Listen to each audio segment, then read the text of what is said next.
નમસ્તે મિત્રો, રોની રેસીપી બ્લોગમાં સ્વાગત છે તમારું।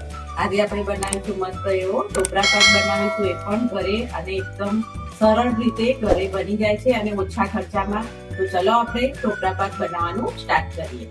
અહીંયા આપણે એક વાસણ મૂકી દીધું છે અને એમાં આપણે 100 ગ્રામ જેટલી ખાંડ લઈ લીધી છે અને 2 થી 3 ઘૂંટડા જેટલું આપણે પાણી એડ કરીશું અંદર।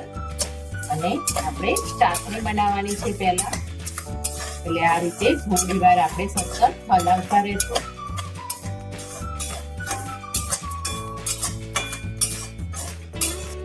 તો આપણે આ સેજ ફૂડ કલર લઈ લીધો છે, યલો કલર છે, આપણે યલો કલરનો ટોપરા પાક બનાવવાનો છે। તો મેં અહીંયા ફૂડ કલર લઈ લીધો છે, એમાં આપણે થોડું 1 ચમચી જેટલું પાણી એડ કરીશું અને આ રીતે મિક્સ કરી લેશું।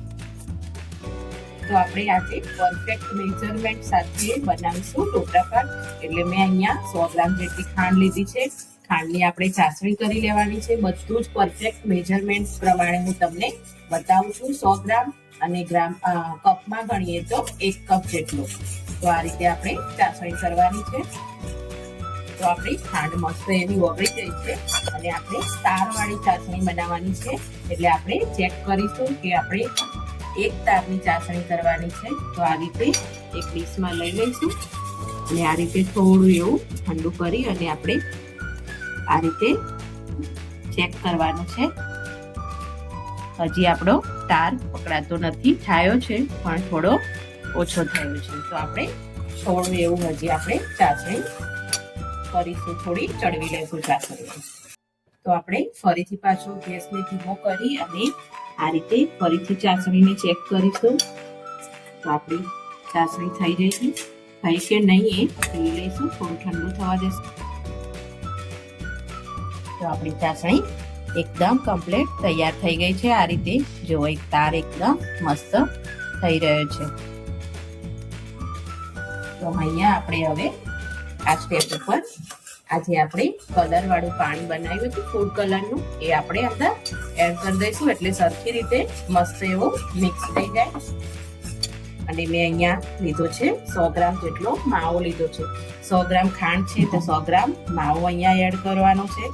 તો આ રીતે મેં મોરો માવો લીધો છે, એટલે મોરો માવાથી એકદમ સરસ આપણી ચાસણી પણ કમ્પ્લીટ બને છે અને આપણો ટોપરા પાક પણ કમ્પ્લીટ બને છે। હવે માવાને આપણે મસ્ત રીતે અંદર પહેલા મેલ્ટ કરી લઈશું। હવે બધું અંદર મેલ્ટ થઈ ગયું છે। હવે આપણે ગેસને બંધ કરી લેશું અને આને આપણે ઉતારી લેશું। અને આપણે છેણ લીધી છે, 200 ગ્રામ જેટલી છેણ લીધી છે, આપણે ધીરે ધીરે કરીને અંદર એડ કરતા જઈશું।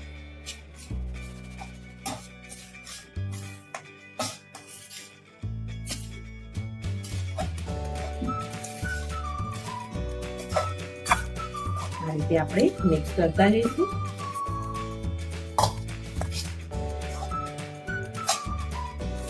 હવે છે ને એકદમ બાર જેવો જ લાગે અને ટેસ્ટ પણ બાર જેવો જ આવે છે।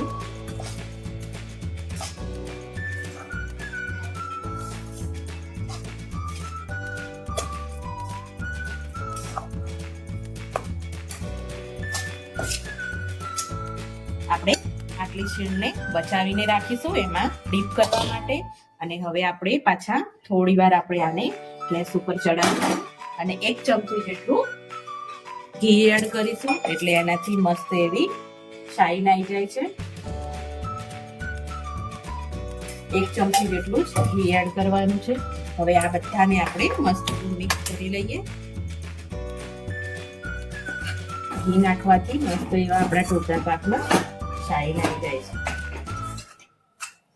આ રીતે સરખી રીતે આપણે બધાને આપણે મિક્સ કરી લેવાનું છે। અને હા, ચાસણી 1 તારની થવી જ જોઈએ, તો જ તમારો ટોપરા પાક કમ્પ્લીટ થશે, નહીં તો જામશે નહીં। તો આપણું બધું ઘી મિક્સ થઈ ગયું છે। ઘી ના નાખવું હોય તો તમે સ્કીપ પણ કરી શકો છો, એવું જરૂરી નથી કે નાખવું, પણ એની શાઈન માટે આપણે નાખીએ છીએ કે ટોપરા પાકની શાઈન એકદમ જળવાઈ રહે, એટલા માટે। તો હવે આને આપણે નીચે ઉતારી લેશું।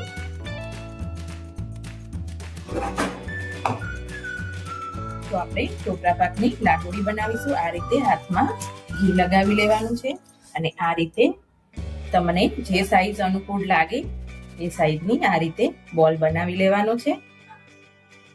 જો આ રીતે. અને આને આપણે આ રીતે ટોપરાની છીણમાં ડીપ કરી લેવાનું છે. આ રીતે એ રીતે આપણે બધા જ ટોપરા પાકની લાડુળી બનાવી લઈએ. તો આ રીતે આપણે બધા જ લાડુ વાળીને તૈયાર કરી દેવાના છે. હું અહીંયા કેસરના થોડા મારા નાખીશ ડેકોરેશન માટે અને સરસ પણ લાગે છે.